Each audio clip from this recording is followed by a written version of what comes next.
stupidest thing you've seen happen in the travel industry lately? I don't know, there's so many candidates, right?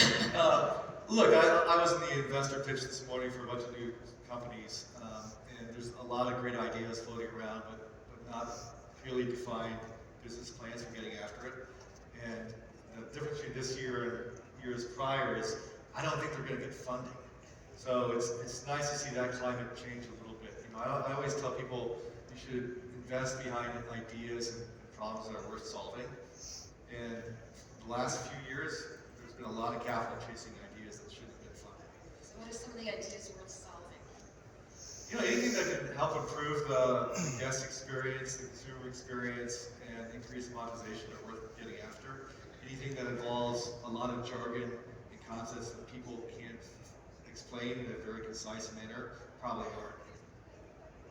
So I want to just, before we get into some more detail on Kayak, I just want to stay with some of this kind of big picture stuff. And I'm going to ask you on 1 to 10, with 1 being the least excited and 10 being the most excited about some of these trends, buzzwords, whatnot.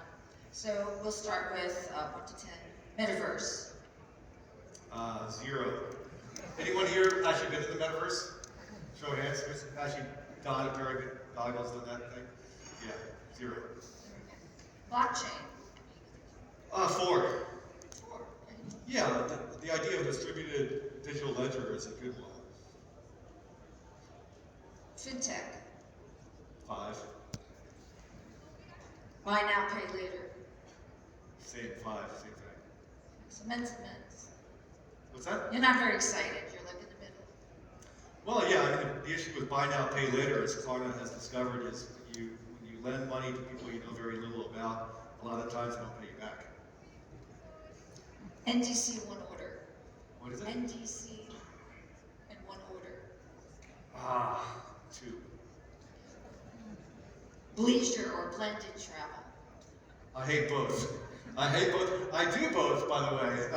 You know, this is more leisure than the business. 1 to 10. What's a 10? Gin and tonics at the bar right now would be a 10. But leisure gets really good.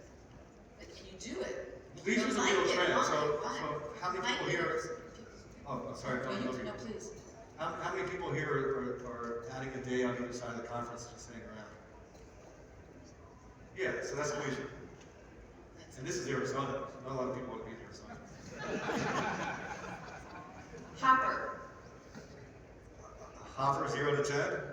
Jury's out 6. They're improving. I love the concept. I love the team, but I'd love to see the P now too. You gave me 6. I think that's the highest rating you gave anything on this list. Okay, Fred will be happy. So, you know, we haven't been taking a lot of audience questions, but we did, in this one instance, I do believe there's a question that we have coming in on Zoom.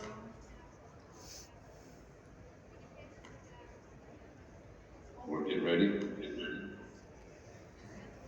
Oh, you're going. Oh, hey, look at that. It's Bono from U2. Hey, Paul. Good to see you. And I'm not in Arizona today. Okay, I have 2 questions for you. The first one, really quick. What's 3 things we did right in the first year of Kayak? We hired a great team. We had a problem we're solving, and we raised the right amount of capital. And 3 things we did wrong in year 1. Setting up a dev center in Bangalore, having a commercial center in Goa with me and a dev center with you, and then putting, Terry Jones as our chairman. That's Phil Terry. That's all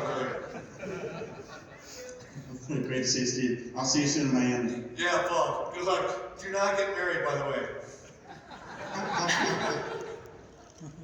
Thank you, Paul. What do you think of his new business, Boston Venture Studio? Paul has done much greater things from Kayak since he moved on than I've done since I stayed with Kayak. And he's an incredibly bright mind, magical person, and he just attracts these great ideas and great teams to him. So, Boston Venture Studios, they're funding a bunch of startups, and I hope they all pay off. What was wrong with putting your headquarters in Omaha? You know, I think it's good to have co-located teams. You know, it's less of an impediment these days because we have Zoom and we can all work remotely. But you know, back when we started Kayak 18 years ago, that was totally suboptimal. And I hated driving between Norwalk and Maynard, actually, Maynard, Mass at the time. So let's go to business travel, because you think leisure is boring, but do you think business travel is boring? I don't think business travel is boring, and actually, you know, Kayak has a couple of initiatives going after it right now. So we announced Kayak for Business a year ago. We've got 2,600 companies signed up, a fair bit of transaction volume going through that now. And we recently introduced, I don't know if we've announced it yet, Kayak for Enterprise, which is really for big corporations. We've got one company on there who I've been told I cannot name yet, but it's a household name. And the idea is, if they like the product, then we roll it out to more customers. So is that in place of a TMC? Kayak for Enterprise is in place of TMC, although we are actually not handling the service aspect, so a TMC that wants to do the customer service is welcome to play. And what would you say is the most disruptive thing happening in business travel? Oh, I think everyone's trying to take cost out, right? And you know, you heard Sarge talk today about capturing more off-platform bookings. So you know, we're trying to pursue both to capture more in the system, and also to take cost out by bypassing the GDS, going direct to the suppliers, using blockchain as a single source of truth for servicing the transaction, and then using new payment methods, so we can take the credit card surcharges, etc. out. Now we'll give it a go. Hopefully it works. So you're putting a lot of eggs in the business, obviously, Kayak Enterprise, and doing business travel on the corporate side, not so much the service side, providing more efficiency, like you said, taking costs out. So is that kind of going to be a major focus for Kayak now going forward? No, the major focus, the big game in town is our core meta product for consumers. And that's still got a lot of innings left or game left in it. So that part of our business is still rocking, even though the folks from Google are continuing to make inroads. I think that's what our main focus will be. We'll continue to make investments in K4B, Kayak for Enterprise, and then we tried a little bit to dally into the hotels aspect too, and we've had some uneven traction on that part of the business. What about what you're doing with hotels? Because you did, right? You had the hotels in Miami and Mexico, really operating the hotels. So what did you learn from that, kind of being on the other side? Yeah, so we opened 3 hotels, for those of you who know, we opened 3 Kayak-rated hotels over the last 18 months. They exceeded our initial expectations, which were quite low, but we learned a few things, which is operating hotels is a really shitty business. Really difficult, you need to be on it every day, it's people intensive, it's capital intensive, and we're no better at it than anybody else who's doing it. In fact, rather some people are worse at it. But we have learned that the technology behind it, which is our deep spot in terms of our capabilities, we can do the technology. We can offer the pricing insights, and we can do the channel management and distribution. So we're working with a great partner right now who's actually operating our hotels named Lifehouse to figure out how we can put our tech stacks together to make something that's really compelling. Not for Marriott-branded properties, but for small independents. And that's where our focus is now. Right, so what are you doing with Lifehouse?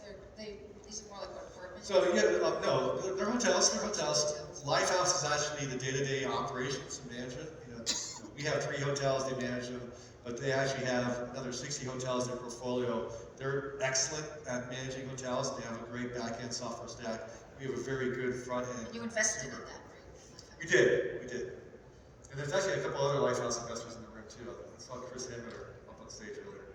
And what are the plans? How many more hotels do you think? I wouldn't expect to see more braided Kayak hotels anytime soon, unless we actually get better at making them profitable and making the Kayak app have a couple killer features in it. So what are some of the trends going on in air right now? Like what's happening in terms of pricing and how we have? Is anyone happy with the airfares they pay to